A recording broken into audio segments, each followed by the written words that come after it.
In the meantime, the Great War would have started following the assassination of Archduke Franz Ferdinand, the heir to the throne of Austria-Hungary. Roosevelt was an early proponent of the United States getting into the war. He decried the German unrestricted submarine warfare and the invasion of Belgium. He wanted to see the United States take a hardline stance toward the Germans, and he criticized Wilson for not doing so. With his having the presidency in our scenario, he would have begun pushing for involvement from the very beginning of the war.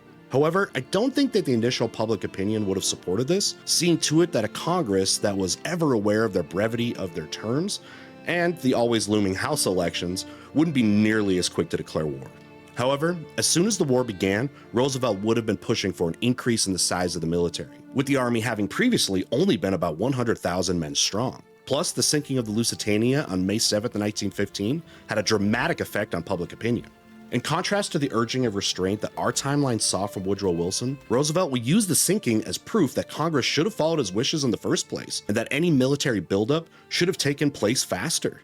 In addition, the Selective Service Act, or a similar provision, would almost have certainly passed in 1915 to allow for the rapid buildup of the armed forces, much like we saw in our timeline. It might be 1916 before the United States' full intervention is felt, but I think that much as in our timeline, the effect would have been felt quickly when the mobilization was complete. By the end of 1917, the US Army stood at a little more than 400,000 personnel. By the end of the war, the number was 2.4 million.